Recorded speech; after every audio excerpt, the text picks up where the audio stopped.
ফেসবুকে video upload করার সময় এরকম একটা অপশন যদি এসে থাকে তাহলে আজকের এই ভিডিওটা আপনার জন্য।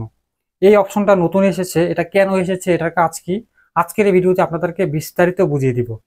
যারা মূলত ফেসবুকে কপি কন্টেন্ট তৈরি করেন বা অন্যের কন্টেন্ট কপি করে ভিডিও আপলোড করেন, তাদের জন্য এই অপশনটা সবচেয়ে বেশি কাজে লাগবে। যারা নিজের কন্টেন্ট তৈরি করেন তাদের জন্য ফিচারটা কাজে লাগবে। চলুন এই ফিচারটার কাজ কি আপনাদেরকে বুঝিয়ে দিচ্ছি।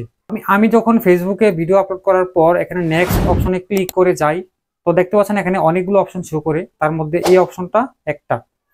এই অপশনটার নাম হচ্ছে এখানে কপিরাইট চেক। এই অপশনটার উপরে যদি আমি ক্লিক করি তাহলে এখানে আপনারা দেখতে পাবেন দুইটা অপশন শো করতেছে। একটা এখান থেকে যদি আপনারা অন করে দেন, অন করে দিলে কি হবে আমি আপনাদেরকে বলি। উপরে লেখা আছে অবশ্যই ইংরেজিতে, আমি আপনাদেরকে সংক্ষেপে বুঝিয়ে দিচ্ছি।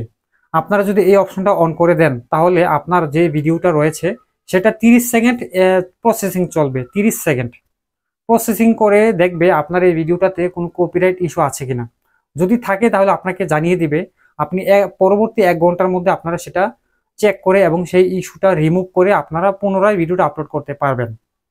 এখন আপনারা যদি এটা অন না করেন তাহলে কি হবে, তাহলে আপনাকে এই ভিডিওটাতে যদি কপিরাইট থাকে তাহলে আপনাকে সরাসরি কপিরাইট ক্লেম দিয়ে দিবে, যার ফলে আপনার পেজে অনেক ইফেক্ট পড়তে পারে। ঠিক আছে, তো এটা খুবই গুরুত্বপূর্ণ একটা বিষয়। এই অপশনটা কিন্তু আগে ক্রোম ব্রাউজারে ছিল।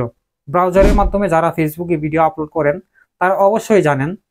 তো ফেসবুকে ওই অপশনটা ছিল ব্রাউজারে শুধু। এখন কিন্তু আপনারা ফেসবুক অ্যাপের মধ্যে এই অপশনটা পেয়ে যাবেন। এই অপশনটা যারা এখনো পান নাই তারা অবশ্যই প্লে স্টোর থেকে অ্যাপটা আপডেট দিবেন, তাহলে অপশনটা চলে আসবে।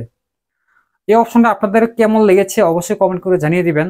ধন্যবাদ এই পর্যন্ত ভিডিওটা দেখার জন্য। দেখা হবে পরবর্তী নতুন কোনো ভিডিওতে। সেই পর্যন্ত সকলের সুস্থতা কামনা করে শেষ করছি।